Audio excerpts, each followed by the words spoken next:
prévention des infections de site opératoire en chirurgie prothétique, pertinence et appropriation. Je vous remercie. Non, j'en prie. Vous appuyez là pour passer. Super. Oui, bonjour, merci de me permettre d'être avec vous pour présenter un petit peu des éléments de prévention des infections de site opératoire. Première étape pour ne pas arriver avec des infections de site opératoire qui nécessitent une prise en charge dans le cadre du centre de référence pour les infections osteoarticulaires complexes. Donc, je vais vous les présenter un petit peu avec un plan classique. On va regarder des éléments de prévention qu'on fait en préopératoire, en péropératoire, en post-opératoire. Et je vais faire le focus sur quelques mesures pour peut-être montrer qu'il y a des données qui sont peu evidence-based, et puis des éléments aussi pour lesquels on a des évidences, mais qui sont des actions de prévention qui sont difficiles à mettre en œuvre et qui doivent nous interpeller sur les stratégies d'implémentation de ces mesures de prévention. Alors, il y a un corpus de recommandations qui ont été actualisées, que ce soit l'OMS, que vous voyez sur la partie gauche de la diapositive, que ce soit les recommandations de nos collègues anglais, du NICE, ou des CDC américains. Toutes ces recommandations ont été actualisées assez récemment, y compris en France avec la Société française d'hygiène hospitalière. Et même nos collègues chinois ont mis à jour leurs recommandations en 2019. Rassurez-vous, je ne vous parlerai pas de ces recommandations qui sont largement inspirées quand même de celles de l'OMS. Alors, si on regarde un petit peu le temps préopératoire, il y a des choses qui sont carrées. Le contrôle de la glycémie, on est bien au clair. Ce n'est pas le problème des patients diabétiques, c'est le problème de la glycémie en périopératoire qui est très importante.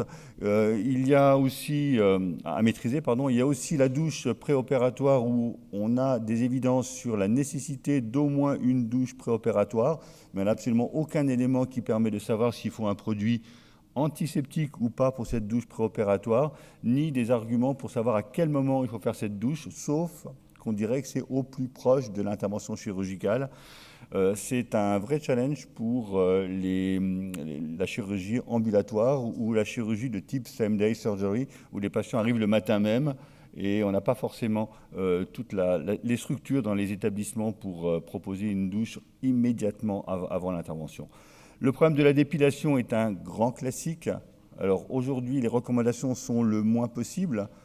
J'avais l'habitude de dire qu'un poil propre n'est pas un poil à risque, mais ça pose le problème du foyer opératoire et c'est le choix du chirurgien. Et si une dépilation est faite, elle est forcément faite avec une tondeuse et on oublie le rasage. C'est bien de le redire parce qu'on voit encore quand on fait des évaluations des situations où le rasage est pratiqué. Et puis l'antisepsie par une solution, l'OMS dit de chlorhexidine alcoolique. Alors cette recommandation, elle est issue d'une méta-analyse qui a été faite. Et si vous regardez un petit peu cette méta-analyse, elle nous donne effectivement un avantage à la chlorhexidine par rapport à la povidone iodée. Cette étude, elle est quand même, cette méta-analyse, elle repose quand même beaucoup sur quelques études, en particulier l'étude de Tully, qui n'est pas en chirurgie prothétique, mais qui est intéressante parce que c'est une des rares qui soit significative. Et sauf que l'encre de cette recommandation était à peine écrite que de nouveaux papiers venaient remettre en cause cette supériorité de la chlorhexidine alcoolique par rapport à la povidone iodée alcoolique. Donc aujourd'hui, c'est quelque chose qui est un petit peu moins clair et je pense qu'il faut rester un petit peu prudent. Les deux types de produits d'antisepsie à base alcoolique sont intéressants en prévention. Et puis, il y a débat sur la décolonisation des patients porteurs de Staphylococcus aureus. Ça a été évoqué tout à l'heure.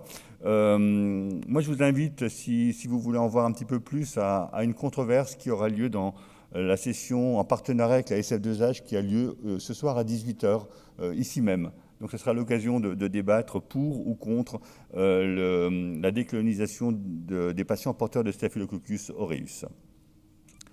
Il y a le temps péropératoire qui est un moment très très important avec des éléments d'organisation du lieu opératoire, de la salle d'intervention, avec le débat sur le flux unidirectionnel. Alors l'OMS nous dit que opérer, y compris pour des prothèses articulaires de hanche ou de genou sous un flux opératoire, n'apporte pas de bénéfice par rapport à opérer dans des salles avec un flux turbulent.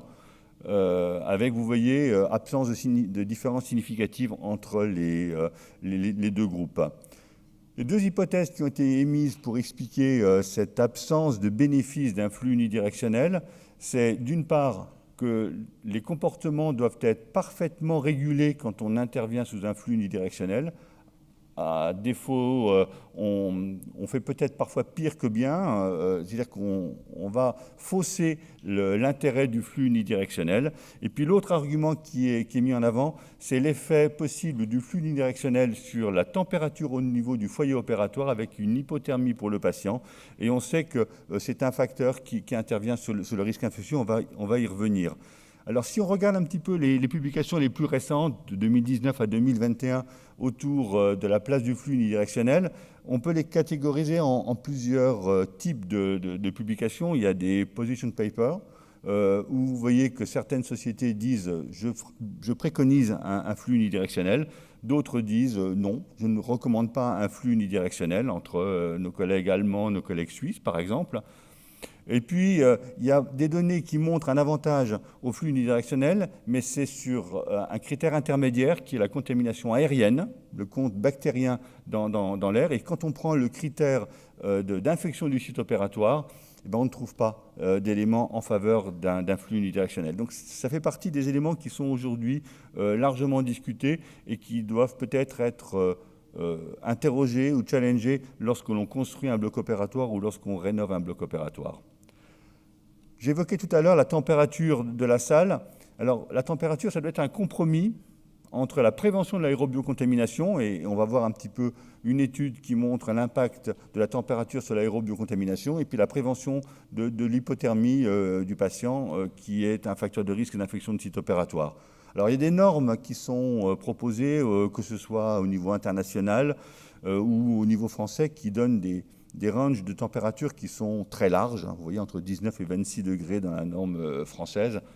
Tout le monde s'y retrouve dans cette étendue de température, sauf que dans la plupart des cas, on utilise plutôt une température autour de 19 degrés, et c'est basé en grande partie sur des études comme celle-ci, qui montrent que chaque degré additionnel sur la base de 19 degrés augmente la contamination aérienne d'une dizaine de colonies formant une unité par mètre cube. Donc si vous gagnez 3 ou 4 degrés, vous voyez un petit peu l'effet cumulatif de cette augmentation de la température. Enfin, il y a un paramètre important qui est la maîtrise des ouvertures de portes, et là on va vraiment toucher au comportement dans les salles d'opératoire. Alors le fait d'ouvrir les portes fait baisser considérablement les pressions dans la salle d'intervention, mais sur des durées très courtes. Vous voyez, ça se compte en secondes, en 10 ou 15 secondes uniquement. Donc l'impact sur l'aérobiocontamination est relativement faible, mais la baisse de pression est très importante, mais la durée est très courte. Si on regarde un petit peu, par contre, sur plusieurs études, le temps cumulé d'ouverture de porte sur un collectif de presque 200 prothèses de hanches et de genoux, on voit qu'on est pas loin de 10% du temps le plus important, le temps entre l'incision et la fermeture, le temps pour lequel on essaye d'être extrêmement vigilant dans une salle. Donc ça commence à peser de façon relativement importante. Et puis il y a une étude tout à fait passionnante, l'étude Haribo, qui a été menée avec un vidéo-tracking des acteurs dans la salle d'intervention qui avaient des petits capteurs sur leur coiffe et qui permettaient, dont on pouvait du coup suivre un petit peu leurs mouvements dans la salle, et puis les capteurs sur les ouvertures de portes, et ceci dans deux types de chirurgie, la chirurgie cardiaque et la chirurgie orthopédique prothétique, 10 hôpitaux, 13 blocs opératoires. Et quand on voit un petit peu la fréquence d'ouverture des portes à travers cette étude, on voit qu'on est à une vingtaine en médiane d'ouverture de portes pendant la période incision-fermeture. Donc ça donne un nombre d'ouvertures de portes relativement important. Quand on va un peu plus loin dans cette étude, on essaie de voir un petit peu quels sont les motifs d'ouverture de portes. Ils sont pour 70% autres que pour des raisons de l'intervention. C'est des passages de personnes qui rentrent dans la salle pour voir ce qui se passe ou qui veulent interagir avec leurs collègues. Quand on regarde un petit peu selon les services, là, vous avez chaque numéro correspond à un bloc opératoire. Il y a une très, très grande variabilité. Vous avez des blocs de chirurgie cardiaque et des blocs de chirurgie orthopédique. Et on voit également que les personnes se sont beaucoup promenées dans la salle d'intervention. Et on a donc à la fois des ouvertures de portes relativement fréquentes et puis des mouvements dans la salle d'intervention qui sont relativement importants. Et quand on sait que plus on bouge, plus on génère des particules qui vont contaminer ou qui vont en tout cas saturer l'air de la salle d'intervention, on voit un petit peu le risque de contamination qui peut arriver. Alors, comment on peut améliorer la situation ? Nos collègues à Chambéry ont fait une grosse action de sensibilisation de l'ensemble des acteurs. Et vous voyez qu'entre le temps avant l'intervention d'amélioration qui était proposée, on était en moyenne 51 ouvertures de portes par heure. Et on est passé à 41, et ce n'est pas significatif, donc avec un impact très modeste. Donc là, il faut vraiment qu'on trouve d'autres solutions pour essayer d'implémenter cette méthode de prévention, faire en sorte que la salle d'intervention soit une salle au calme, avec le moins de mouvements possible. Alors, une des solutions pourrait être celle-ci, mais le nombre de personnes présentes dans la salle est aussi un facteur de risque majeur d'infection. Il y a des études aussi qui montrent que l'ambiance sonore, surtout l'ambiance sonore inhabituelle, avoir une musique qui calme un petit peu et qui stabilise un petit peu n'est pas un problème, mais d'avoir des alertes, d'avoir des personnes qui interagissent de façon assez sonore est un facteur de risque aussi de développer des infections. Ensuite, dans le temps péropératoire, il y a des techniques de prise en charge qui sont prises en compte. On sait par exemple que l'OMS et les CDC le recommandent, la FiO2 devrait être au moins 80% en péropératoire et puis dans les premières heures post-opératoires immédiates. Concrètement, c'est très difficile à tenir. En tout cas, pour le post-opératoire immédiat, c'est très difficile à obtenir. Donc, c'est quelque chose qui doit aussi être challengé, qui doit être discuté avec les collègues anesthésistes et surtout en salle de réveil. Il y a des évidences sur la place des fils de suture enduits de triclosan, et ça, quel que soit le type de chirurgie. Et puis, il y a aussi beaucoup de données aujourd'hui pour dire que l'antibioprophylaxie doit, dans la plupart des cas, être arrêtée à la fin de l'intervention et non pas poursuivie à distance. C'est moins un problème de risque infectieux qu'un problème d'écologie microbienne et de développement de résistance. Dans le temps post-opératoire, je voudrais juste citer quelques exemples. On a bien sûr la technique de pansement, on a la fréquence de réfection du pansement, et cette fréquence de réfection du pansement, elle nous renvoie aussi à la surveillance de la plaie chirurgicale. Elle doit rester accessible pour être surveillée. Et à distance, quand le patient sort de l'hôpital, l'implication des patients dans la surveillance de la cicatrice opératoire est quelque chose de très très important. Et il y a beaucoup aujourd'hui d'expériences qui ont montré une efficacité en impliquant le patient, ici avec une application smartphone où il répond à quelques questions. Il peut même faire une photographie de la cicatrice, l'envoyer à l'équipe chirurgicale pour évaluer la nécessité ou pas de revoir le patient de façon plus urgente. Donc, impliquer le patient est quelque chose d'extrêmement important. Et puis la surveillance, aujourd'hui, on l'a fait de façon automatisée. La HAS propose des indicateurs très automatisés à partir des systèmes d'information pour les infections sur prothèses de hanche et prothèses de genoux. La surveillance, ça fait baisser le taux d'infection à condition qu'il y ait un retour vers les équipes. Donc, il faut qu'il y ait cette interaction entre ceux qui animent la surveillance et les équipes médico-chirurgicales qui réalisent les interventions chirurgicales. Sinon, ce n'est pas comme un phénomène de physique nucléaire, le simple fait de l'observer modifie le paramètre. Donc c'est quelque chose qu'il faut vraiment mettre en avant, interagir avec les équipes chirurgicales. Et puis, juste un mot pour vous dire qu'aujourd'hui, on raisonne de plus en plus en prévention dans des stratégies de bundle, de bouquets de mesures. Et il y a même des études dans tous les champs de la chirurgie. Et on voit que c'est quelque chose qui fait effectivement baisser le risque d'infection du site opératoire quand on a plusieurs mesures qui sont toutes evidence-based, toutes qui sont basées sur des preuves et qui, associées ensemble, vont potentialiser leur efficacité en prévention des infections.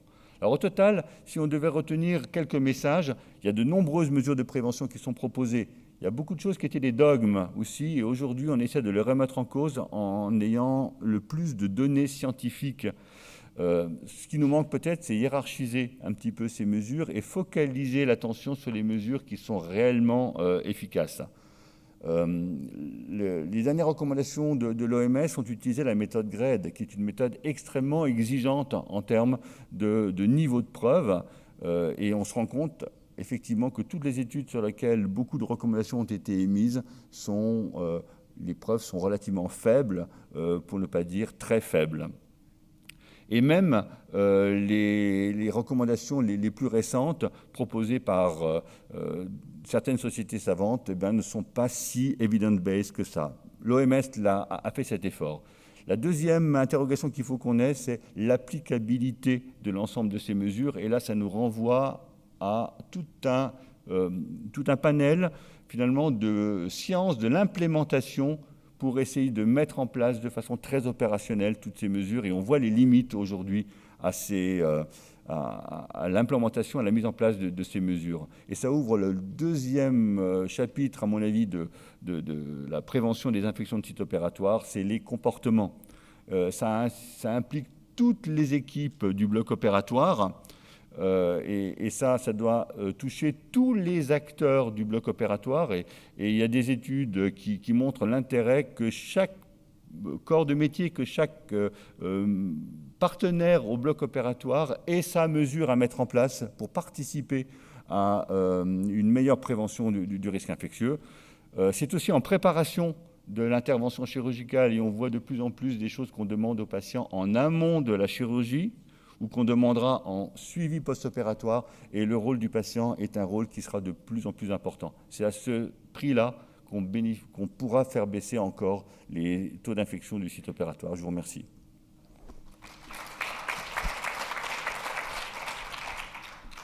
Très bien, merci beaucoup. Est-ce qu'il y a des questions dans la salle? Oui, une question. Juste en attendant, il y a une question dans le chat. Y a-t-il des données sur les différentes modalités de lavage péropératoire, sérum phi, bétadiné, H2O2, lavage pulsé, j'imagine dans la prévention justement des infections? Alors, il y a quelques données effectivement qui montrent l'intérêt du lavage avec des stratégies antiseptiques de type povidone iodé. Donc, il y a quelques éléments qui nous permettent d'avancer un petit peu dans ce sens-là. Oui, une remarque, je crois qu'il faut être très prudent sur les flux unidirectionnels. Car en fait, on mélange dans la littérature les flux horizontaux, les flux verticaux et encore pire, les flux verticaux sans scaphandre. Nous, à Lille, nous avons eu un déplacement, et tu t'en souviens très bien, nous sommes passés d'un flux vertical à scaphandre pendant une période de travaux, pendant 6 mois, à un flux horizontal. Alors, ce n'était pas le même bloc, c'était le bloc de neurochirurgie, mais on a eu significativement plus d'infections. Donc, je pense qu'il faut être très prudent sur l'analyse de la littérature, et il faut savoir si c'est du flux vertical bien utilisé ou du flux horizontal. Et ça, ce n'est pas toujours très bien fait. Une remarque aussi sur la chlorhexidine. On a l'impression que c'est la chlorhexidine à 2%. Or, nous, ce qu'on a en France, c'est de la chlorhexidine à 1%. On peut avoir la chlorhexidine à 2%? Alors, merci Henri. Les deux remarques. Sur les flux unidirectionnels, aujourd'hui, on parle de plus en plus de flux verticaux unidirectionnels. Les dernières études, elles vont vraiment dans le sens de ces flux verticaux, unidirectionnels, ce qu'on appelait les flux laminaires avant. Donc aujourd'hui, on se rend compte qu'il y a de plus en plus de difficultés à montrer un réel bénéfice. Et les deux arguments que je présentais sont probablement les arguments qui expliquent des écarts et des risques infectieux malgré l'utilisation d'un flux unidirectionnel. Et là, je suis complètement d'accord, un flux unidirectionnel, ça doit être utilisé de façon optimale. Et donc, ça nécessite que les équipes soient parfaitement habitués à travailler sous un flux, qu'il n'y ait pas beaucoup de mouvement dans la salle, parce que dans une salle de petite taille, avec un flux, même si on essaie d'avoir un plafond soufflant avec un flux unidirectionnel de 3 sur 3 ou de 3,20 sur 3,20, on est en grande difficulté pour avoir tout l'équipement, la table, l'instrumentation et l'équipe chirurgicale complètement sous le flux. Et si on déborde un petit peu du flux, eh ben on fait pire que bien. Et la chlorhexidine, on peut avoir du 2%. Voilà, et la chlorhexidine. Alors la chlorhexidine, celle qu'on utilise en France alcoolique, elle est à 0,5% ou à 2%. Les deux existent. Ouais. Les deux existent. Alors on avait une difficulté, mais elle est réglée depuis très peu de temps. C'est qu'on avait beaucoup de chlorhexidine alcoolique à 2% qui étaient en flacon, qui n'étaient pas avec un applicateur. Le seul produit qui avait l'AMM jusqu'il n'y a pas si longtemps que ça était l'applicateur de chlorhexidine alcoolique à 2%. Et aujourd'hui, il y a des flacons de chlorhexidine alcoolique à 2% qui ont l'AMM. Est-ce qu'il y a vraiment un avantage par rapport aux produits iodés? Je prends pas parti, je me pose la question. Il y a beaucoup plus d'études sur la chlorhexidine alcoolique à 2%, parce que les Américains utilisent très largement la chlorhexidine. Il y a beaucoup moins d'études sur la povidone iodée. Et c'est ça qui a conduit l'OMS à faire cette recommandation très très forte. Aujourd'hui, cette recommandation, elle peut être challengée parce qu'il y a des études plus récentes, postérieures aux recommandations de l'OMS de 2016, qui montrent qu'il n'y a pas de différence entre les deux. Et tu nous as pas parlé il y a pas mal de séries sur le rachis et aussi maintenant sur le genou, avec application locale de vancomycine à la fermeture. Alors, c'est quelque chose aussi qui est aujourd'hui de plus en plus recommandé, effectivement, d'application locale antibiotique à la fermeture. Effectivement, c'était difficile en 18 minutes de survoler tous les points de prévention, mais effectivement, ça fait partie des choses qui sont aujourd'hui de plus en plus solides. Ok. Oui, Bruno, j'avais une question. Tu nous dis que les sutures imprégnées, c'est efficace. Moi, j'avais la notion que c'était efficace que dans certains types de chirurgie. Tu peux nous préciser dans lesquels? Alors, l'OMS a élargi l'indication des sutures enduites de triclosan à toutes les chirurgies. Mais les données de la littérature sont plus en faveur de certaines chirurgies et de certains plans de sutures. Donc effectivement, je pense qu'il faut regarder avec un peu d'attention et être un peu critique sur cette recommandation de l'OMS qui est très très large. Mais il y a un véritable bénéfice à la fois en termes d'infection, quelques données solides, et en termes d'évolution de la cicatrice, même si on n'est pas devant une infection, on a une cicatrice qui est moins inflammatoire et qui évolue plus favorablement. Dernière question, parce qu'on va être en retard. Dernière question courte, réponse courte, s'il vous plaît. Très rapidement, il semble y avoir quand même maintenant des discussions de risques spécifiques en fonction des sites opératoires, notamment épaules-hanches. Est-ce que ceci va faire varier ou fait déjà varier les indications de préparation préopératoire et de préparation de détertion? Alors, on n'a pas fait évoluer de façon spécifique les recommandations, mais ça fait partie des choses qui sont regardées avec beaucoup d'attention. La Société française d'hygiène hospitalière avait émis des premières recommandations de mémoire en 2004, les a réévaluées en 2013. Ça fait partie des choses qui sont regardées. La littérature évolue tellement vite que c'est des choses qui sont regardées régulièrement. Et à chaque congrès, on essaye de garder un temps du best-of où on a le point infection du site opératoire qui nous permet d'affiner un petit peu les recommandations et si les données deviennent solides, à ce moment-là, on ira peut-être vers des recommandations spécifiques. Mais pour l'instant, on n'a pas d'argument solide pour aller sur des recommandations spécifiques pour la hanche. Ok, merci beaucoup. Il y a d'autres questions dans le chat, mais malheureusement, on n'a pas beaucoup de temps. Donc, merci infiniment pour cette présentation. On va passer à la présentation suivante. Dr Simon Marmor du CRUAC de Paris, hôpital de la Croix-Saint-Simon, qui va parler de la révision des prothèses de genoux dans l'infection. Contraintes de gamme ou contraintes prothétiques, faut-il choisir? Les manchons métaphysaires, intérieur-utilisation. Comment simplifier sa chirurgie de reprise prothétique? Merci Tristan, chers collègues, bonjour à tous. Voilà, quand les mesures de prévention ont échoué et que la prothèse est infectée, il s'agit de la traiter. Et donc, on va essayer de répondre à quelques problèmes que les orthopédistes rencontrent dans le traitement de ces infections de prothèses, avec un focus un peu particulier sur le genou. La première partie concerne donc le niveau de contrainte. Quand on va avoir à remplacer cette prothèse, comment on peut être amené à décider sur quels éléments on peut s'orienter. Alors comme vous le savez, la chirurgie des infections ostéo-articulaires nécessite une chirurgie en 2 temps. Le premier, c'est d'exciser l'infection, ce qui va être le garant du résultat infectieux. Et en parallèle, ça va être de reconstruire l'articulation du mieux possible, puisque ça va être le garant du résultat fonctionnel. Et on doit donc concilier 2 objectifs qui sont assez opposés et contradictoires, puisqu'il faut exciser sans penser à la reconstruction et en parallèle reconstruire sans penser au risque de récidive de l'infection. On voit ici que c'est une chirurgie en 2 temps que l'on pratique à la Croix-Saint-Simon, en tout cas beaucoup en 1 temps. Dans le premier temps, donc, on va retirer tout ce qui est infecté, en commençant par les anciennes cicatrices, les fistules, la synoviale infectée, et si besoin, les tendons et les ligaments, et c'est bien là toute la difficulté, en particulier pour les prothèses de genoux. Quand on a une fistule qui perfore le tendon rotulien, on peut être amené à retirer le tendon rotulien et à en assumer les conséquences en péropératoire.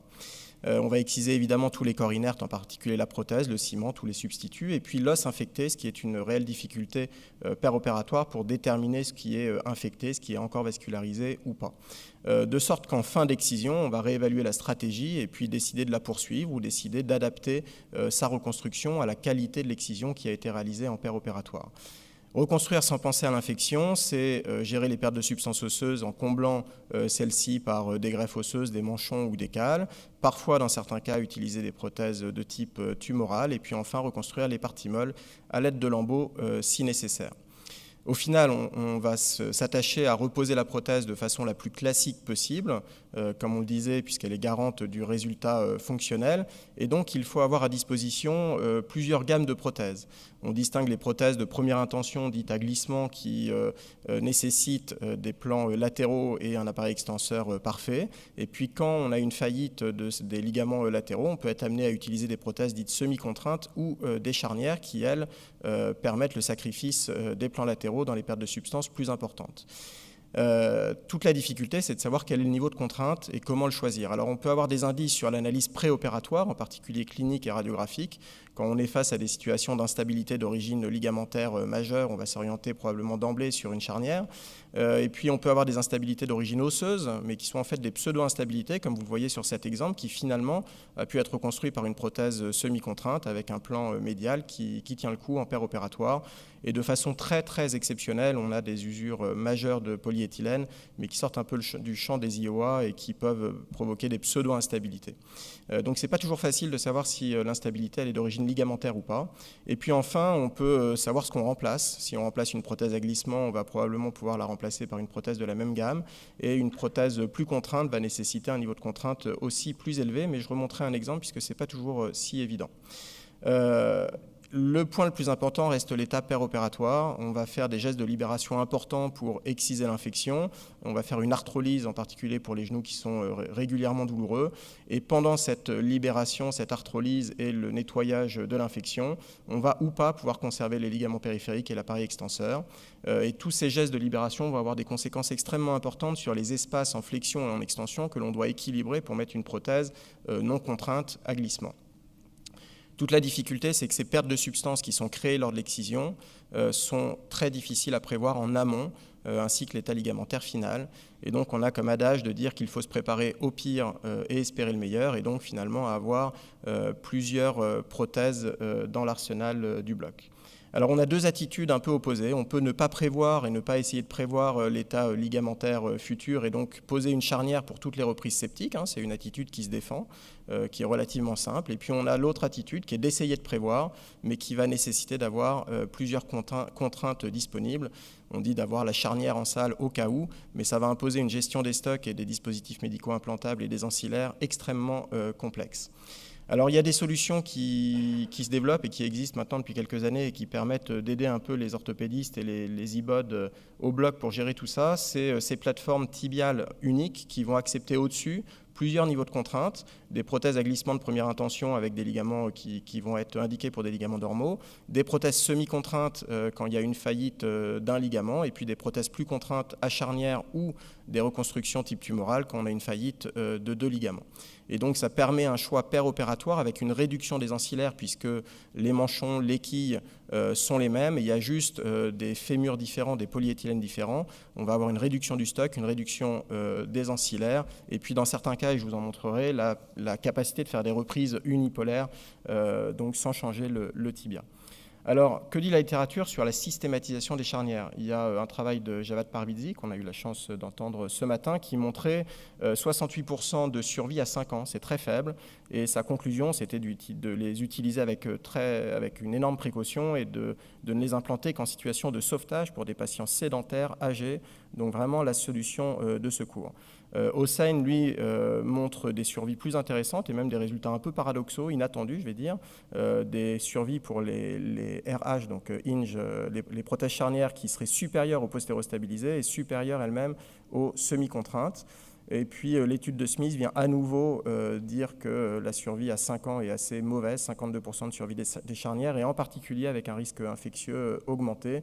Tout ça est retrouvé dans la méta-analyse la plus récente, une survie de 50 à 90%. Je pense juste qu'il faut distinguer la charnière implantée en première intention, qui, elle, a probablement un bien meilleur niveau de survie qu'une charnière implantée en révision de prothèse sur un os qui a déjà connu la main des chirurgiens. Alors, les registres nous apprennent aussi certains éléments sur le niveau de contrainte. Dans le registre australien, vous voyez que la courbe mauve, la violette, pardon, c'est les prothèses charnières. La survie est très mauvaise, bien plus mauvaise que les prothèses semi-contraintes ou les prothèses à glissement qui sont le groupe le plus en bas. Voilà, donc tout ceci nous incite à bien réfléchir et à ne pas systématiser les charnières dans tous les cas d'infection. Alors, je voulais vous montrer quelques retour d'expérience. Il y a quelques années, on avait fait quelques désescalades mécaniques, c'est-à-dire passer d'une prothèse charnière à gauche de l'écran à une prothèse semi-contrainte, parce qu'on n'avait pas les manchons, on n'avait pas, voilà, on voulait essayer d'alléger un petit peu les choses. Alors ça, c'est au prix d'un polyéthylène qui est extrêmement épais et donc d'une modification du niveau d'interlinked, donc c'est tout à fait discutable, mais ça a marché dans quelques cas. Et puis on a eu aussi des échecs avec une instabilité en flexion, provoquant en fait une luxation rotatoire de l'implant. Voilà, donc c'est une pratique qu'on a complètement arrêtée. Je vous déconseille la désescalade mécanique de passer d'une prothèse charnière à une semi-contrainte. On a eu 2 ou 3 cas sur très peu de patients, hein, on l'a fait sur moins d'une dizaine de patients, de luxation rotatoire, et donc vérifiez bien vos espaces en flexion avant de mettre une semi-contrainte. L'intérêt de la gamme, c'est que sur cet exemple de droite, l'implant tibial est resté en place et la reprise prothétique a été très simple puisqu'il ne s'agissait que de changer le fémur étant compatible avec le tibia en place. Alors la deuxième partie de cette présentation concerne la fixation métaphysaire des prothèses et son intérêt dans les situations un peu catastrophiques que l'on rencontre des infections ostéo-articulaires. Alors les manchons prothétiques, ce n'est pas quelque chose de nouveau, ça a été développé il y a plus de 40 ans, en 1976, avec la prothèse Noyles, qui avait déjà des manchons mais d'une conformation un petit peu différente. C'est ces pièces coniques qui viennent remplir la métaphyse, et ça a été ensuite repris et développé sur toute la gamme de révision de prothèses. Alors les manchons ont plusieurs caractéristiques. Ils sont coniques en marge d'escalier, ils vont permettre une stabilité mécanique et une réhabilitation en surface. C'est un titane poreux sans revêtement bioactif, ce qui au début m'inquiétait puisqu'on est très habitué à l'hydroxyapatite en France pour la réhabilitation de surface. Et quand on a été amené à retirer quelques manchons pour des raisons mécaniques ou septiques, vous voyez qu'il y a une vraie repousse à la surface du titane poreux. Et puis l'autre particularité importante, c'est que ces pièces sont solidaires des implants, contrairement au cône de comblement. Donc c'est une pièce qui est fixée à l'implant par impaction et qui est orientable de 20 degrés pour permettre une liberté en rotation dans son positionnement. Au fémur, il y a 2 formes. Il y a une forme uniquement distale, comme vous voyez à droite, et puis une forme dite full porocote qui est au milieu, mais avec des marches d'escalier un petit peu moins importantes.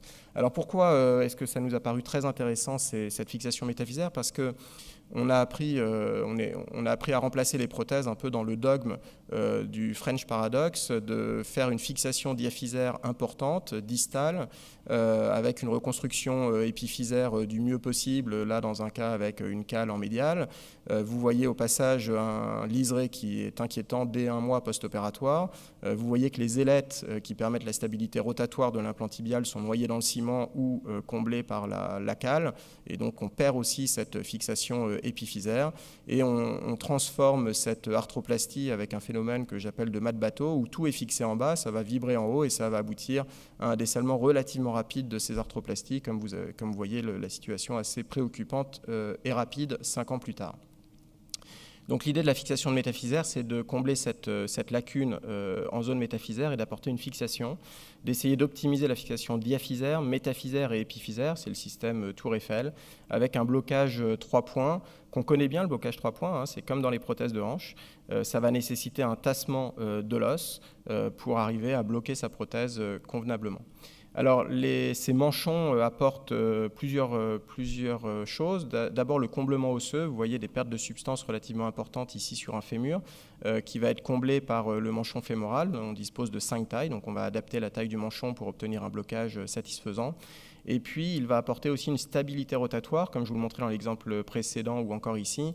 Les ailettes en révision, en fait, sont noyées dans le ciment et n'apportent plus rien. Et la mise en place d'un manchon va permettre de stabiliser en rotation le tibia. Ça va aussi nous permettre de mettre un peu moins de ciment et un peu plus de greffe osseuse, comme dans cet exemple qui a bénéficié d'une greffe d'os de tête de banque fémorale sur la métaphyse interne. Voilà le résultat à 2 ans, mais on peut aussi faire un peu plus de greffe, moins de ciment au niveau fémoral également.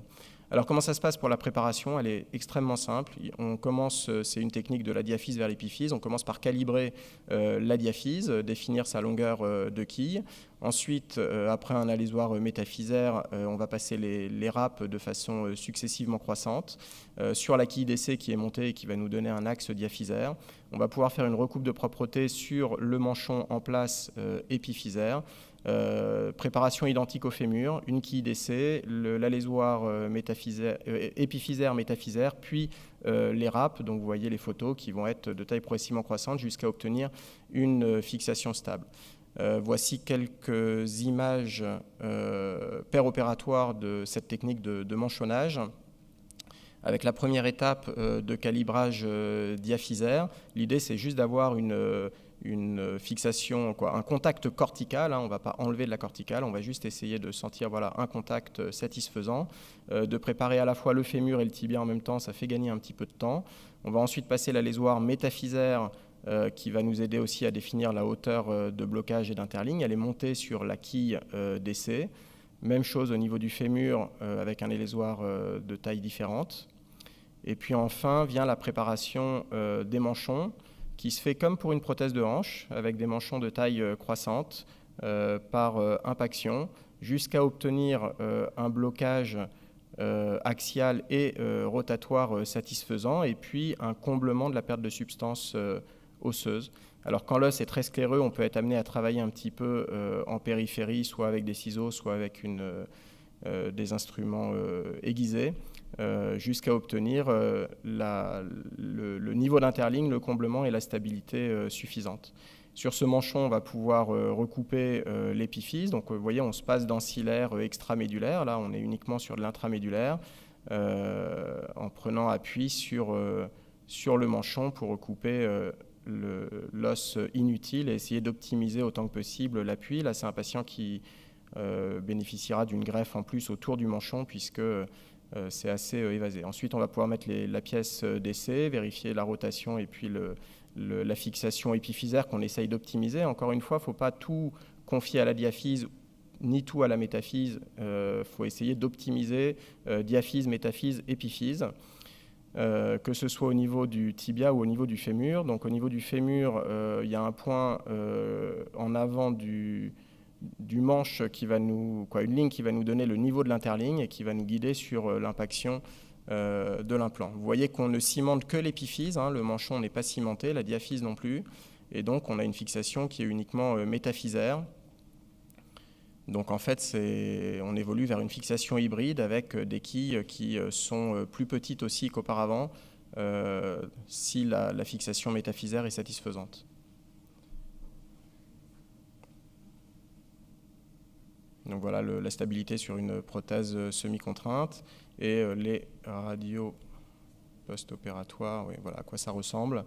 Voilà, alors retour d'expérience négatif quand même, hein, parce que la chirurgie c'est pas toujours facile et on a pu faire des bêtises. On a eu 2 ruptures de bolt, c'est une zone modulaire qui permet d'assembler la quille à la prothèse. Une 4 ans après qui était probablement liée à un défaut de montage ou à un défaut de reconstruction épiphysaire. et puis une 7-8 ans après, avec une ostéolyse distale. On voit au bout de la flèche un petit éclat métallique et puis surtout une bascule en flessum du carter fémoral associé à des douleurs chez le patient qui ont nécessité une reprise sur cette zone de modularité. On l'a repris de façon assez simple en changeant uniquement le fémur finalement. On n'a pas tant de difficultés à enlever les manchons, hein. Il y a des grosses inquiétudes là-dessus, mais ça vient assez facilement. Et donc voilà, comme toute prothèse modulaire crée une zone de faiblesse potentielle, et dans les nouvelles versions de la thune de révision, en fait, cette zone de modularité disparaît. En tout cas, notre recommandation, c'est de faire attention à ne pas négliger la reconstruction épiphysaire et l'appui épiphysaire, voilà, d'essayer vraiment d'optimiser ces 3 zones d'appui. Les autres pièges que l'on a rencontrés, c'est le respect ou non de l'interligne. Là, vous voyez dans l'exemple à gauche une prothèse charnière avec voilà, un fémur complètement ballonisé, un manchon qui est posé un peu haut, un gros polyéthylène. Il y a eu un recalage de l'implant quelques années après, et quand il n'y a plus d'épiphyse, quand vous êtes avec des niveaux de polyéthylène énormes à 24 mm et des manchons très hauts, je pense qu'il faut savoir passer à des prothèses de reconstruction tumorale type LPS avec un remplacement épiphysaire complet, ce qui pose des problèmes de remboursement et de coûts pour les hôpitaux, mais qui permettent d'avoir une fixation un petit peu plus haute dans la diaphyse, que ce soit de la quille ou du manchon. Les autres éléments de vigilance, c'est les manchons tibiaux avec ostéotomie de la tubérosité tibiale antérieure. Il faut être extrêmement vigilant à l'impaction puisqu'on peut avoir des ouvertures sagittales du tibia. Et puis une réflexion qu'on a sur savoir si le full porocôte fémoral distal est réellement mieux en termes de stabilité ou de fixation que le distal porocôte. On n'a pas la conviction que le full porocôte apporte tant que ça par rapport au distal porocôte qui lui a une stabilité mécanique qui nous semble un petit peu meilleure. Voilà, donc ces manchons, ils nous ont permis de changer un peu de paradigme dans les PTG, de passer du tout ciment à la fixation hybride et puis de raccourcir les quilles avec des résultats qui nous semblent intéressants mais qui restent à confirmer sur le long terme. Quelques écueils aussi de retour d'expérience que je vous ai montrés. Voilà, pour terminer, je vous parlerai de comment simplifier sa chirurgie prothétique de reprise de genou. Alors pourquoi simplifier? Parce que finalement, l'expérience individuelle elle est très faible, que ça reste une chirurgie complexe avec des présentations extrêmement variables, des changements complets, partiels, des genoux stables ou instables et autres, et donc des indications variables et des options de reconstruction qui sont extrêmement nombreuses. Je retiens l'adage de qui faillit à sa préparation prépare sa faillite, et puis les enseignements de mon maître Philippe Hardy, qui disait qu'à la consultation on posait l'indication, qu'au staff on expliquait comment on allait le faire, et puis qu'en salle d'op, fallait y aller, c'était plus le moment de réfléchir, il fallait passer à l'action pour ne pas perdre de temps. Alors à la consultation, il s'agit de poser la bonne indication. J'ai l'habitude d'enseigner que s'il n'y a pas de diagnostic, il n'y a pas de chirurgie, puisqu'il n'y a pas de stratégie, on ne sait pas ce qu'on va soigner, qu'il faut vraiment faire attention aux genoux douloureux sans cause identifiée, et cela soit s'attacher à trouver la cause, soit ne pas les opérer, et puis de bien apprécier son genou en termes de mobilité, de stabilité, de qualité des parties molles, puisque c'est encore plus vrai dans la révision, les bonnes indications font les bons résultats. Ensuite, j'ai tendance à penser que tout est sur la radio. Ça permet de dépister les pièges, les explantations qui vont être difficiles, comme sur cet exemple où il y a des petites encoches à plusieurs niveaux sur une prothèse non décellée, et l'extraction était prévue difficile, elle a été difficile et nécessite à la fois une tibiotomie et une fémorotomie pour extraire les implants. Se préparer au niveau de contrainte, on en a parlé, voilà, il y a des situations un petit peu catastrophiques qu'on reçoit d'ailleurs, hein, ce n'est pas des spacers que l'on fait, et qui vont nécessiter d'emblée une charnière, et puis parfois des bonnes surprises. Là ici on s'attend à une faillite des plans latéraux, et en fait on a pu reconstruire assez convenablement avec une prothèse semi-contrainte, donc à contrario, encore une fois, ne pas avoir la charnière trop facile. Concernant les quilles, tout est sur la radio, la longueur des quilles peut être anticipée puisque vous connaissez les zones de faiblesse que vous allez ponter, ça se mesure, ça se programme, donc analysez vos radios. On essaie d'utiliser les quilles les plus courtes possibles, mais aussi les plus adaptées aux pertes de substances que vous souhaitez ponter. L'utilisation des manchons dans notre pratique de révision actuellement, on en met quasiment tout le temps, pas obligatoirement les plus gros, mais ça va permettre de donner de la stabilité rotatoire à nos implants, ça va permettre de combler des géodes comme sur cette usure de polyéthylène à 15 ans au niveau fémoral dont on a déjà un petit peu parlé auparavant. Et puis enfin, on peut prévoir les greffes, c'est pareil, on sait que ce fémur, on va le greffer, prévoir aussi les recoupes, hein. Si vous ne faites pas une recoupe latérale et postérieure sur votre manchon, c'est que vous vous avez un problème d'axe. Et donc, encore une fois, tout s'anticipe sur la radiographie. Et plus vous arrivez près dans votre tête au bloc opératoire, plus l'équipe le saura. Et c'est là qu'il faut gérer son équipe, et c'est extrêmement important. Il faut parler avec son équipe anesthésiste, on fait de la checklist, mais les IBOD aussi, sur le matériel, les difficultés prévisibles, les différents temps, parce que si vous préparez rien, vous avez 20 boîtes à sortir, la cadre de stérilisation devient folle, les IBOD aussi, parce qu'elles ont toutes les prothèses, les DMI à vérifier et autres. Et donc, si vous faites cet effort et de simplifier vos ancillaires et de savoir si vous allez utiliser ou des cales ou des manchons ou des quilles, vous allez pouvoir tourner avec une dizaine de boîtes seulement, ce qui va simplifier votre chirurgie. Il faut communiquer sur votre projet de reconstruction et donc apprendre à manager le temps opératoire. La voie d'abord, elle doit être confortable, ce n'est pas le mini-abord dans la chirurgie de révision. Elle est systématisée, ça commence par une synovectomie, une arthrolyse qui est compartiment par compartiment, sans garrot pour gagner du temps. Et puis, comme dit Doug Denis, speed slowly, ça veut dire qu'au début, c'est très dur, on croit qu'on ne va pas y arriver. Et puis, petit à petit, à force de libérer, d'exciser, on va assouplir jusqu'à retirer le polyéthylène, qui doit être la première étape parce que ça va vous donner de la souplesse. On retire le composant fémoral puis tibial. On aime bien passer une petite lame de scie à l'interface entre le ciment et la prothèse et puis utiliser ce qu'on appelle l'arrache clair. C'est un chasse-greffon pour retirer les prothèses, et en faisant cette technique avec la lame de scie, le plus souvent, il n'y a pas de perte de substance osseuse au retrait des implants. Pour gagner du temps, la recoupe de propreté d'excision septique, on le fait au temps de la reconstruction, par exemple sur le tibia. On allège en même temps fémur et tibia, ça évite d'avoir à remonter 2 fois de suite les ancillaires et de passer les moteurs 2 fois de suite. La taille des implants, c'est la penseuse qui le décide. Vous pouvez lui dire que vous voulez la même taille que ce que vous enlevez en dessous ou au-dessus, mais elle est capable de déterminer avec l'implant que vous avez extrait ce que vous allez remettre, et donc ça vous évite d'avoir à réfléchir à ça, et c'est la penseuse qui peut le préparer. On fait régulièrement des coupes à main levée sur les chanfreins, toutes les prothèses se ressemblent, donc des fois on monte pendant 10 minutes une ancillaire avec plein de pins partout pour aller couper un quart de millimètre qu'on aurait tout à fait pu enlever à la sicard ou avec une scie à main levée. Et puis le dernier point, non des moindres, c'est l'assemblage des implants qui est long. Et donc, en fait, je vous conseille de vous garder des choses à faire pendant que la penseuse, vous la laissez tranquillement monter ses implants. C'est un moment un peu difficile pour elle, il ne faut pas se planter. Et donc, gardez par exemple le temps de préparation rotulien, gardez les infiltrations locales, faites vos greffes osseuses à ce moment-là. Aidez-la par contre à bien impacter les manchons dans la bonne orientation. Et puis, aidez-la aussi en préparant le ciment et en l'aidant à assembler les éléments. Voilà, donc pour conclure sur ce dernier topo, essayez de bien fixer vos objectifs et votre stratégie pour préparer votre équipe. Et puis si ça ne vous semble pas accessible localement pour des raisons techniques ou matérielles, vous pouvez aussi faire appel à des centres plus expérimentés, soit pour vous conseiller, soit pour vous aider. Je vous remercie de votre attention et je vous laisse sur la citation de Steve Jobs qui dit que faire simple est probablement l'objectif le plus compliqué du monde. Merci. Merci Simon. Est-ce qu'il y a des questions dans la salle? Je sens qu'il y avait je rattrape une question dans le chat. Concernant ces manchons métaphysaires, est-ce qu'il y a un traitement de surface particulier dédié à la prévention de l'infection? Puisqu'en fait, c'est souvent des révisions, donc des patients plus à risque. Alors, il n'y a pas de traitement de surface du tout sur ces manchons. Et aujourd'hui, de toute façon, les traitements de surface sont très discutés. Il y a l'argent pour les méga-prothèses qui coûtent très cher et dont l'efficacité reste encore largement discutée. Et puis après, il y a des choses expérimentales sur des adjonctions de surface sur les implants, mais ce n'est pas du tout dans le cadre de ces prothèses. Ouais. Simon, okay, comment tu gères ta perte de l'appareil extenseur en péri-opératoire? L'appareil extenseur, on va essayer de le préserver au maximum, évidemment. Et si tu le perds, tu disais si je le perds, oui, absolument.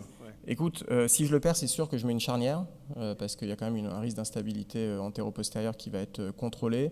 Il y a la discussion de faire une arthrodèse, mais globalement, on va mettre une charnière avec un appareil extenseur qu'on peut essayer de reconstruire, soit avec une technique de lambeau de jumeaux, soit avec des techniques ligamentaires. C'est assez rare qu'on le fasse dans ce temps-là.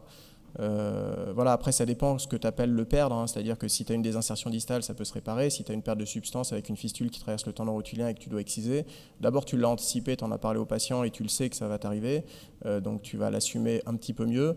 et peut-être choisir de faire une arthrodèse ou choisir de faire une prothèse charnière avec un appareil extenseur qui peut être un petit peu déficient, mais dont les résultats ne sont pas toujours catastrophiques et parfois meilleurs qu'une arthrodèse. Non, mais c'est dans le cas où tu l'excises en fait, parce qu'il est, comme tu l'avais dit, tu assumes quand tu l'excises en péropératoire. Donc c'était ça en fait. Bon, je pense qu'on est plus proche de l'arthrodèse que la reconstruction quand on le perd. Ouais, je pense que l'arthrodèse, ça se décide avant. Hein. C'est pas oui, absolument. Donc, personnellement, si je vais sur une prothèse, je mettrai une charnière, c'est sûr, mais je finirai la prothèse. Ok. Une dernière question. J'ai une question sur les manchons. Ils sont en quel matériau? En titane? C'est en titane, oui. La prothèse est en... Alors, elle est en titane, les quilles sont en titane. Et la jonction entre les deux est en titane? Oui. Ok. Et donc, quand tu as enlevé cette prothèse, tu nous l'as montré, parce qu'il y a quand même de la modularité. Oui. Et cette modularité, s'est-elle démontée ou a-t-elle disparu par fusion à froid, comme on voit sur les implants en titane? Alors, tu parles de l'exemple des ruptures de Bolt ou des reprises? Parce qu'on a fait des reprises de ces prothèses.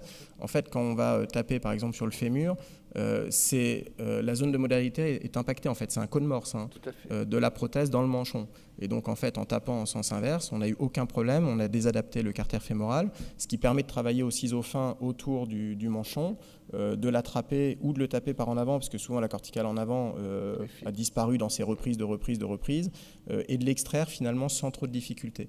Il y a un petit piège au niveau du tibia, c'est s'il y a des grosses quilles qui ne passent pas au travers du manchon, au-delà de 14, là on peut le reculer de 2 cm et il faut faire tourner l'embase pour aller travailler au ciseau tout autour. On arrive à faire tourner l'embase de 90 degrés dans un sens et dans l'autre pour travailler le manchon, et on travaille avec des petits ciseaux fins en périphérie et on l'extrait l'ensemble sans trop de mal. Il y a de la modularité, mais le recul pour l'instant, parce que sur des implants en titane, moi j'ai utilisé des tiges de Vives, et quand tu les enlèves au bout de 15 ans, tu ne sais plus démonter le col.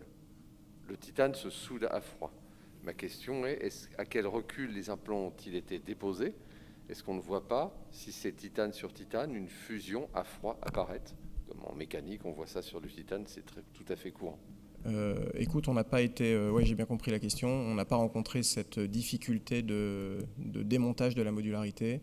Avec le recul qu'on a, on les pose depuis 2013.